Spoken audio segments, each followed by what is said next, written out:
Bismillahirrahmanirrahim. Assalamualaikum warahmatullahi wabarakatuh. Oke teman-teman, kita ketemu lagi pada perkuliahan teori diferensial integral ya, dimana pada kesempatan kali ini nanti kita akan membahas mengenai aturan rantai.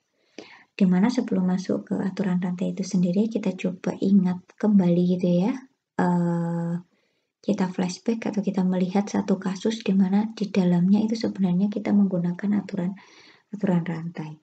Nah, misalkan nih saya punya suatu fungsi gitu ya. Fungsinya adalah Y itu sama dengan sin dari akar 1 plus X kuadrat misalkan. Nah, di sini kalau teman-teman diminta menentukan turunannya gitu ya, atau derivatifnya, berarti Y aksen itu sama dengan apa teman-teman? Berarti kan yang depan ini kita turunkan dulu ya, sin ini berarti jadinya apa? Cos, kemudian 1 plus X kuadrat gitu ya.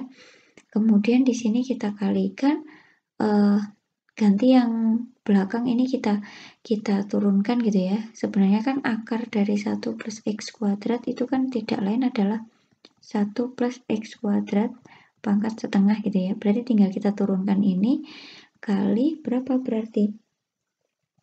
Setengah gitu ya. Kali 1 plus X kuadrat, dimana pangkatnya menjadi setengah dikurangi 1 berarti min setengah, kemudian dikalikan dengan yang di dalam sini ya, yang di dalam sini kita turunkan berarti hasilnya adalah 2x. Nah, kemudian di situ kita bisa menyederhanakan gitu ya, 2 yang ini dengan 2 yang ini habis. Ya kan, berarti sisanya tinggal ini sama dengan apa?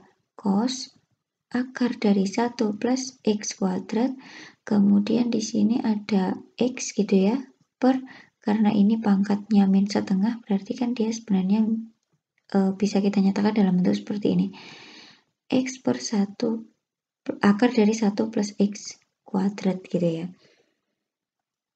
Nah, sebenarnya ketika kita menyelesaikan ini tadi teman-teman ya, menyelesaikan ini tadi kita sudah menggunakan aturan rantai gitu ya. Nah, tapi kira-kira kenapa ya kok kita mengerjakannya seperti itu gitu, atau apa sih yang mendasari untuk langkah menyelesaikan kasus ini tuh kok tahapannya seperti itu. Nah, dimana contoh ini tidak lain adalah sebenarnya kita membahas mengenai derivatif dari suatu fungsi komposisi.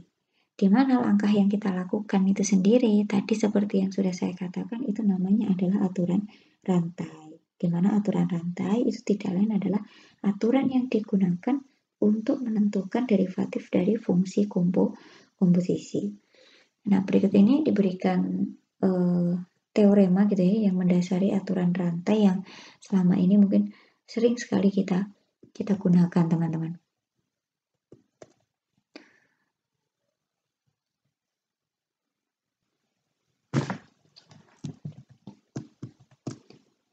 Untuk teoremanya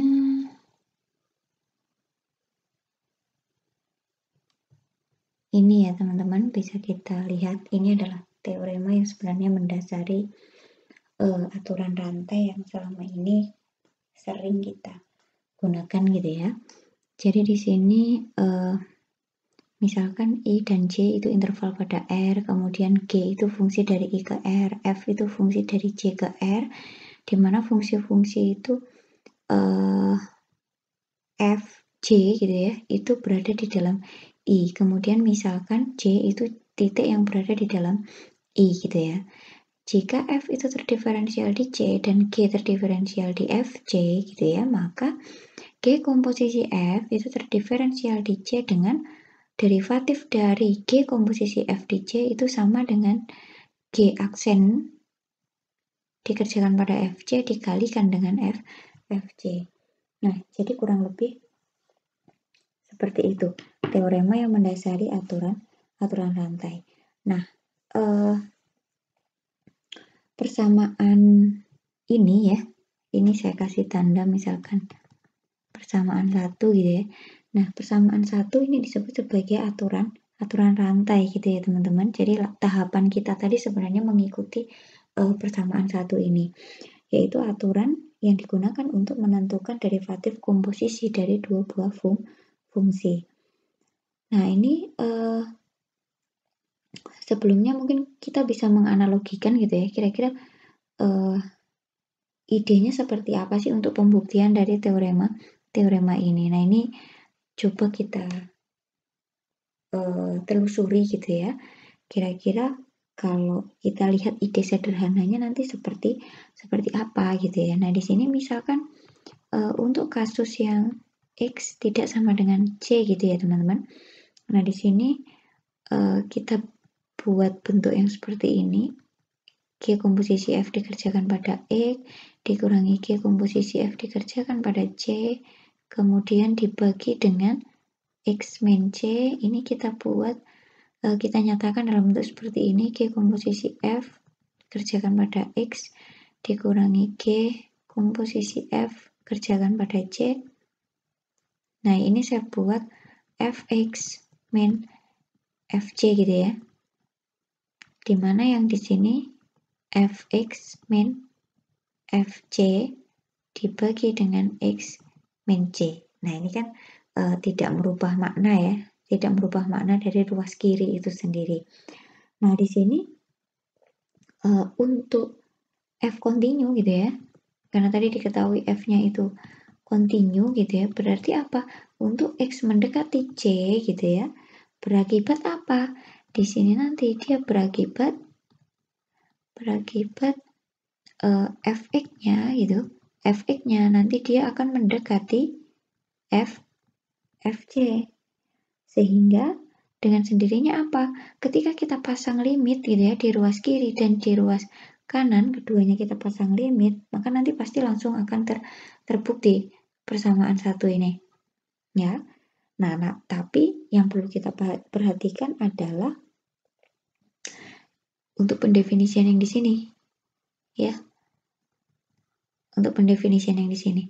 Yang ini tadi kan oke lah, ketika X tidak sama dengan C kan berarti yang bentuk ini, yang bentuk ruas kanan, yang bawah ini kan jelas tidak sama dengan 0. Tapi kan masih ada kemungkinan ketika Fx-nya nanti dia sama dengan Fc. Itu nanti kan akan bermasalah ketika Fx-nya sama dengan Fc. Otomatis pendefinisian kita ini nanti dia tidak akan berlaku. Nah, di sini nanti untuk pembuktiannya seperti apa? Berarti ide awal kita tadi oke lah di satu sisi masuk gitu ya, tapi ternyata belum bisa mengcover keseluruhan kasus atau keseluruhan kemungkinan. Di mana kemungkinan yang belum bisa di-cover itu adalah ketika Fx-nya itu sama dengan Fc. Nah, untuk pembuktiannya, ide awalnya itu adalah berangkat dari pendefinisian suatu fungsi juga gitu ya. Dimana misalkan saya menuliskan di sini D itu tidak lain adalah Fc gitu ya. Nah, itu didefinisikan suatu fungsi, teman-teman. Fungsinya apa? Fungsi G itu adalah fungsi dari I ke R dengan G. Misalkan kita pakai variabel Y gitu ya. GY itu didefinisikan dengan dia berupa fungsi cabang. Ini adalah G kecil Y min GD gitu ya, per Y min D, ini untuk kasus Y di dalam I dengan Y yang tidak sama dengan D. Kemudian di sini bernilai G aksen D gitu ya, untuk kasus Y yang sama dengan D. Nah, nanti untuk bukti detailnya monggo teman-teman bisa melihat di buku referensi yang kita gunakan ya, nanti silakan dipahami di sana. Ini saya arahkan sebagai bahan untuk teman-teman mengeksplor, menganalisis ya, sebagai bahan latihan teman-teman. Nah, nanti kita coba diskusikan pada saat kita perkuliahan. Oke, nah itu ini saya beri pandangan di awalnya seperti ini ya teman-teman, menggunakan pendefinisian dari suatu fungsi. Fungsinya seperti ini. Oke, selanjutnya coba kita masuk pada poin berikutnya ya. Di sini ada permasalahan kritis derivatif fungsi. Nah, kemarin sudah pernah dibahas gitu ya pada video sebelumnya, bahwasanya kekontinuan dari suatu fungsi itu belum menjamin terdiferensialnya fungsi tersebut. Nah, kemarin sebagai contohnya itu kita punya apa kemarin? Harga mutlak gitu ya. Fx yang didefinisikan dengan harga mutlak X, di mana fungsi ini kemarin gimana? Dia kontinu di X sama dengan 0 gitu ya, tetapi tidak terdiferensial di X sama dengan 0. Nah, ini diberikan contoh yang lain teman-teman. Untuk kasus yang sama dengan harga mutlak ini diberikan contoh fungsi yang lain di mana fungsinya adalah seperti ini. Fx didefinisikan dengan X kali sin seper X untuk X yang tidak sama dengan 0 dan bernilai 0 ketika X-nya dia sama dengan 0. Nah, di sini pertanyaannya adalah apakah F terdiferensial di 0. Nah,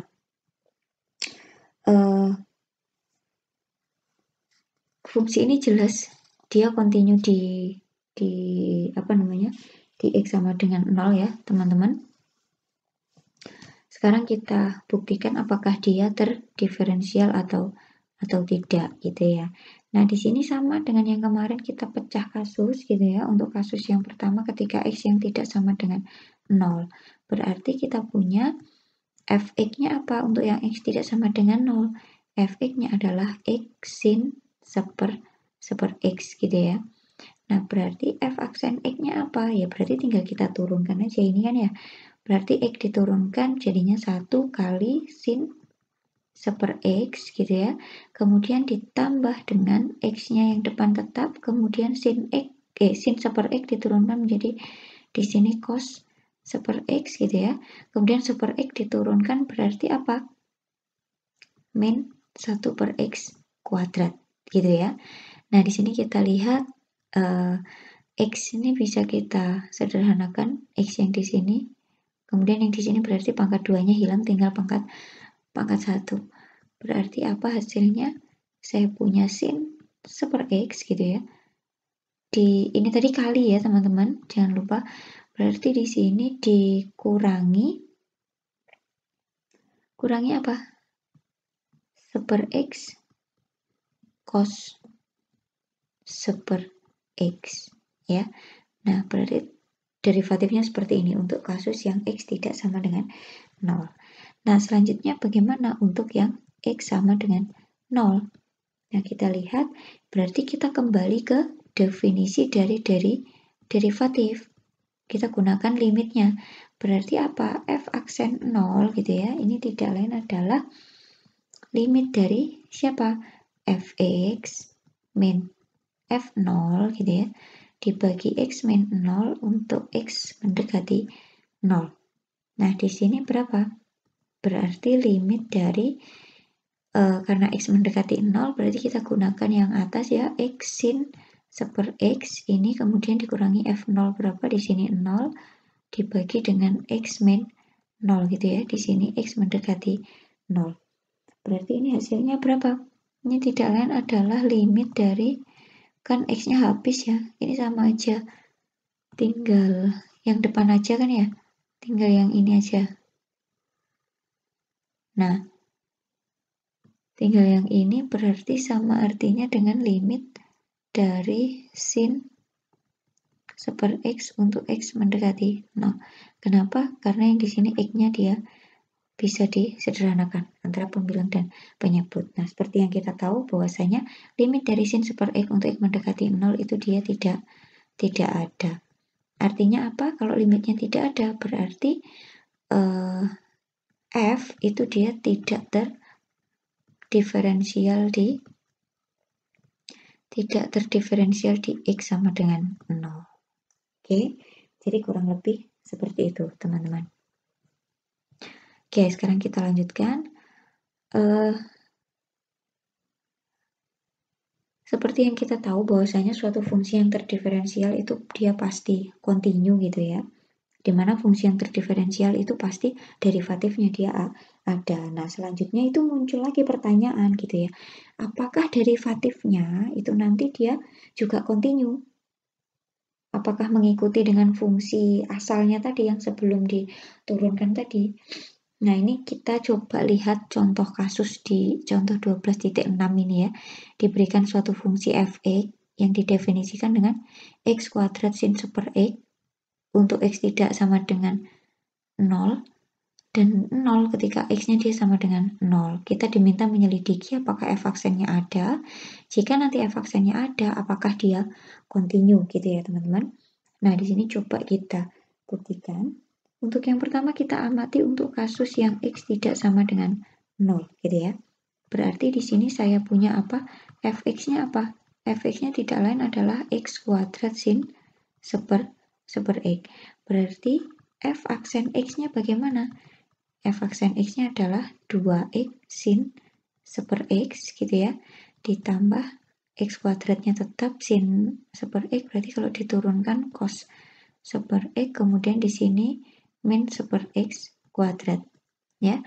Kemudian di sini bisa disederhanakan yang ini x kuadrat dengan yang di sini super x kuadrat ini bisa disederhanakan sehingga kita punya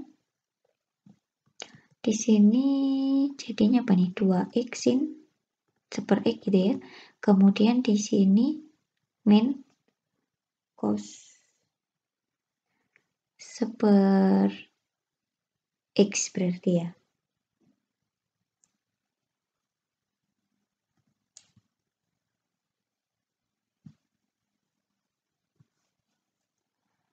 Sini saya tulis min cos super x. Oke, ini untuk yang kasus x tidak sama dengan 0. Selanjutnya bagaimana untuk yang x sama dengan 0?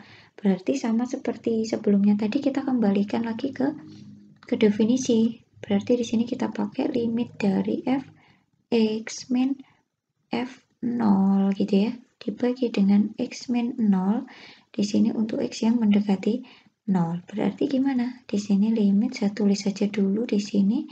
Berarti fx-nya adalah x kuadrat sin super x gitu ya. Kemudian f0-nya berarti di sini 0, di sini dibagi dengan x dikurangi 0.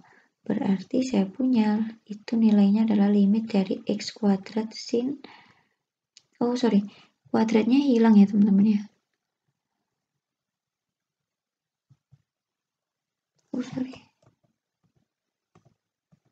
Gini aja.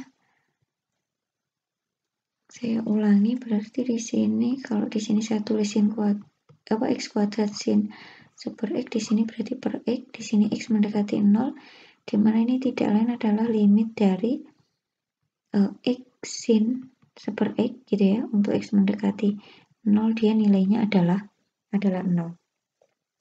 Oke, jadi kita punya f aksennya gitu ya. F aksen x-nya itu tidak lain adalah 2x sin berapa itu? Super x min cos super x. Ini untuk kasus x tidak sama dengan 0. Kemudian di sini bernilai 0 ketika x-nya dia sama dengan 0. Nah, selanjutnya kita lihat apakah f aksen x ini dia kontinu ya. Kira-kira dia kontinu atau tidak. Nah, di sini kita perhatikan titik kritisnya itu adalah di x sama dengan 0 ya, titik yang menjadi perhatian kita. Berarti kita lihat apakah f aksen nanti kontinu di 0 atau tidak gitu ya. Kita ingat kembali suatu fungsi itu kontinu ketika nilai fungsi dan nilai limitnya dia sama. Nah, kita perhatikan dulu yang pertama, nilai fungsinya berarti f aksen 0-nya berapa di sini? F aksen 0-nya adalah 0. Kita lihat bagaimana limit dari f aksen x gitu ya untuk x mendekati 0. Berarti limit dari siapa ini? 2x sin super x gitu ya, di sini min cos super x untuk x mendekati 0. Nah, teman-teman, seperti yang kita tahu bahwasanya kalau misalkan kita mau memisahkan limit ini kan jelas tidak bisa. Kenapa? Karena cos super x itu dia tidak ada. Nah, di sini kita tahu, kita bisa menyimpulkan bahwasanya limit dari ini, limit dari bentuk itu tadi dia tidak ada ya. Karena limitnya tidak ada. Artinya apa? F aksen X-nya dia tidak kontinu. Tidak kontinunya di mana? Tidak kontinu di X sama dengan 0. Oke, jadi seperti itu ya teman-teman. Oke, sekarang coba kita lanjutkan. Nah, ini kita lihat ilustrasinya gitu ya. Yang sebelah kiri ini dia menunjukkan fungsi yang X kuadrat. Ini fx sama dengan X kuadrat sin seper X. Nah, ini nampak ya bahwasanya ketika X-nya itu semakin mendekati 0, ya nilai fungsinya dia juga semakin menuju ke 0 di sini. Nah, sedangkan yang di sini ini adalah f aksen X tadi. Ya, f aksen X tadi di mana nilainya adalah 2x sin seper X dikurangi cos X. Cos seper X. Nah, tadi kenapa kok limitnya tidak ada? Kalau diilustrasikan secara grafis gitu ya, kita bisa lihat untuk panel yang berada di sebelah kanan ini, di mana dia semakin mendekati ke 0 gitu ya, baik dari kiri maupun kanan, dia terjadi osilasi. Tidak mengerucut kepada satu titik saja, tapi dia osilasi, jadi tidak mengarah pada satu titik. Sehingga kita bisa menyimpulkan bahwasanya fungsinya itu tidak punya limit ya. Oke, itu kalau coba kita perkuat analisis kita dengan menggunakan ilustrasi grafis gitu ya. Nah, selanjutnya di sini ada aturan pangkat teman-teman ya. Jadi aturan pangkat itu adalah formula derivatif untuk fungsi f(x) yang didefinisikan dengan x pangkat p yang diberikan oleh f aksen ini f aksen x ya seharusnya. Di sini f aksen x, teman-teman, f aksen x itu sama dengan p kali x pangkat p min 1. Nah, di mana p-nya ini ya, p-nya ini mencakup bilangan bulat ya, bilangan bulat juga bilangan rasional ya. Nah, di sini ketika misalkan kalau bilangan bulat itu kan sudah biasa ya, sudah teman-teman saya rasa sudah sering sekali menggunakan. Nah, sekarang kita lihat kalau misalkan p-nya itu adalah bilangan rasional gitu ya. Nah, misalkan saya punya P-nya itu adalah M per N. Berarti apa? Saya punya Fx-nya itu adalah X pangkat M per N. Berarti bagaimana F aksen X-nya? Ya, berarti kita gunakan, ini juga menggunakan aturan rantai sebenarnya ya. Berarti di sini turunannya adalah M per N, kemudian di sini kalikan X, di mana di sini M per N-nya pangkatnya ini dikurangkan dengan 1. Ya. Oke, nah ini aturan pangkat nih sebagai salah satu contoh penggunaan dari aturan rantai juga sebenarnya. Oke, sekarang coba kita lanjutkan. Berikutnya ada derivatif dari fungsi inverse ya. Di mana di sini dinyatakan derivatif suatu fungsi inverse itu berbentuk seperti ini. Jadi kalau misalkan ada fungsi f gitu ya, kemudian f inverse itu adalah inverse dari fungsi f itu sendiri, derivatifnya bentuknya seperti ini hubungannya. Tapi sebelum masuk ke sana, kita coba ingat kembali gitu ya. Kita review gitu ya.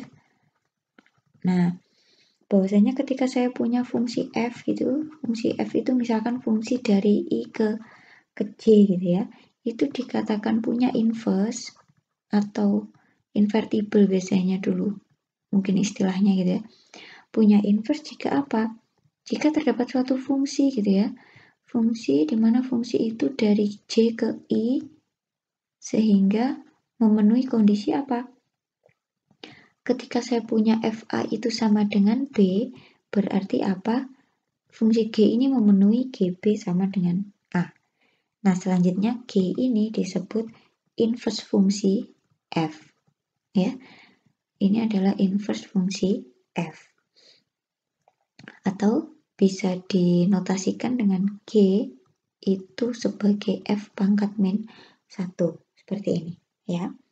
Nah, tapi yang perlu diperhatikan adalah tidak semua fungsi itu punya inverse ya. Kita harus ingat bahwasanya syarat cukup agar suatu fungsi itu dia punya inverse itu merupakan seharusnya merupakan fungsi yang monoton tegas dan juga dia fungsinya juga fungsi kontinu.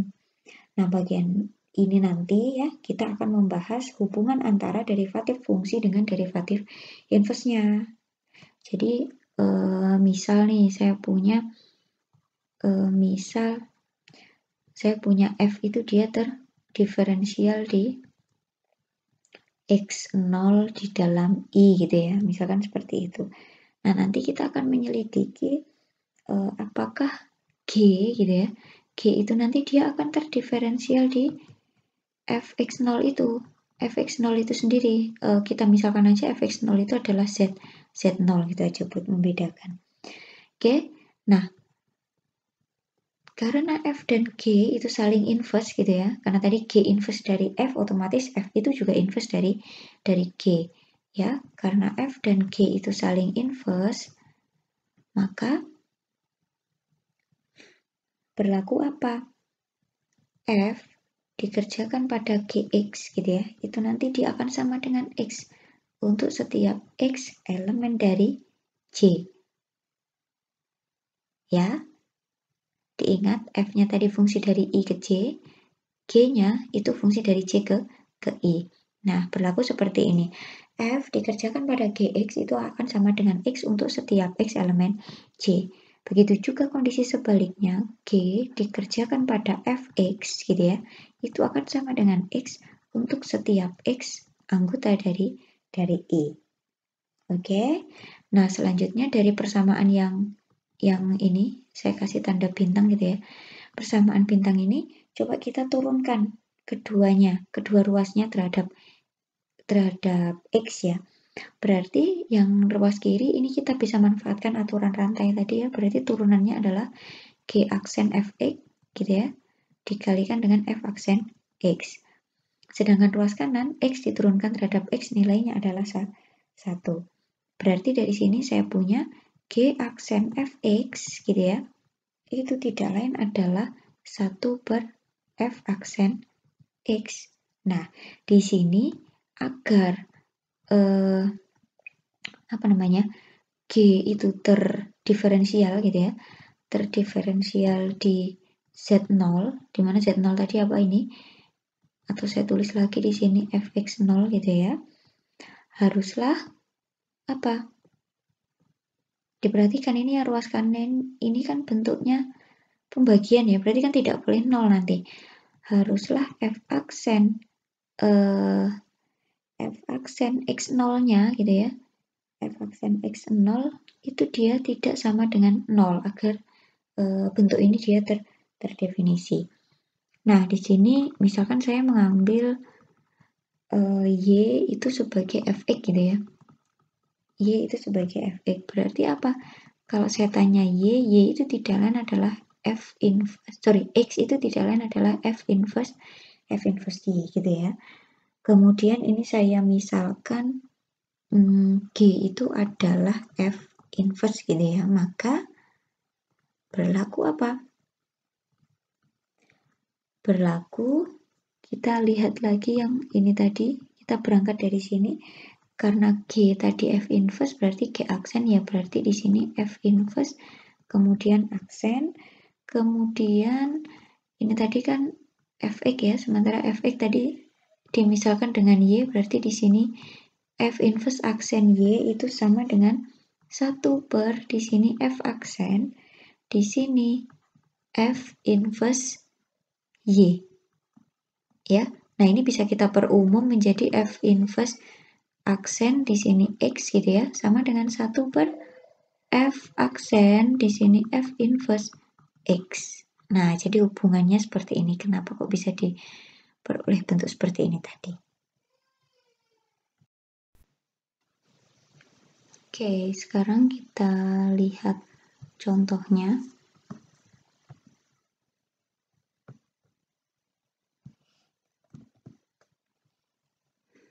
Di sini di contoh 12.7 ya.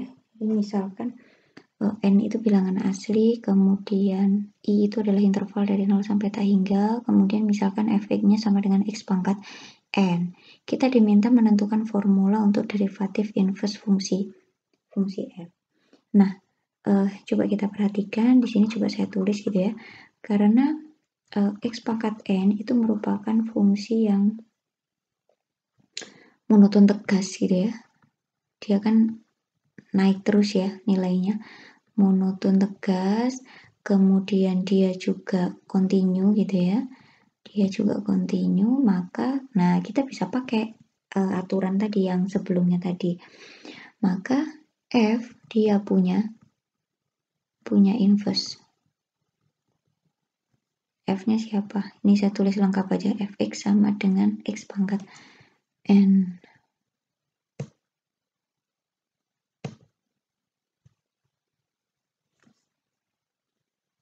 Fx sama dengan X pangkat N gitu ya. Dimana inverse-nya itu adalah GY, tidak lain adalah Y pangkat seper N gitu ya. Untuk N-nya bilangan asli. Dan Y-nya itu berada di dalam J gitu misalkan, dimana J-nya itu tidak lain adalah 0 sampai dengan tak hingga. Oke, nah di sini tadi kita punya Fx-nya itu adalah X pangkat N gitu ya. Berarti apa? F aksen X-nya apa teman-teman? F aksen X-nya itu adalah N kali X pangkat N min 1 untuk setiap X elemen dari I gitu ya. Nah selanjutnya kita nanti akan mencari apa? G aksen Y-nya. Kira-kira seperti apa?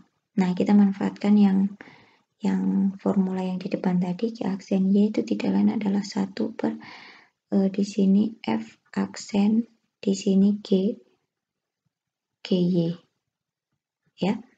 Oke. Nah, karena F aksen X-nya itu tadi ini NX pangkat N-1 berarti F aksen GY apa ya? Berarti N kali GY gitu ya. Ini saya kurung aja pangkat N-1. Nah, kemudian di sini kita bisa merubah ke dalam bentuk GY-nya tadi apa? GY-nya itu adalah Y pangkat seper N ini. Berarti N kali Y pangkat seper N, di sini pangkatnya ini N min 1. Berarti hasilnya berapa? 1 per N kali Y pangkat, ini kan berarti N per N gitu ya. Atau bisa saya buat N min 1 per N. Dimana ini nanti hasilnya tidak lain adalah N kali Y pangkat berapa ini? 1 min seper N. Nah, atau mau dibuat ke Y-nya ditaruh di atas boleh. Berarti hasilnya bagaimana? Seper N kali Y pangkat, tinggal pangkatnya aja ditukar kan, yang semula positif jadi negatif, yang semula negatif jadi positif. Nah, jadi seperti itu formula dari derivatif inverse-nya Fx sama dengan X pangkat N, yaitu seper N Y pangkat seper N min 1. Kalau mau dibawa ke X ya berarti tinggal mengganti aja ya. Derivatif inverse-nya itu adalah seper N X pangkat seper N min 1. Seperti itu. Oke, jadi saya rasa seperti itu teman-teman untuk materi yang kita pelajari pada kesempatan kali ini. Terima kasih atas perhatiannya. Semoga yang kita pelajari hari ini atau pada kesempatan ini bisa bermanfaat bagi kita semua. Terima kasih atas perhatiannya. Saya akhiri. Wassalamualaikum warahmatullahi wabarakatuh.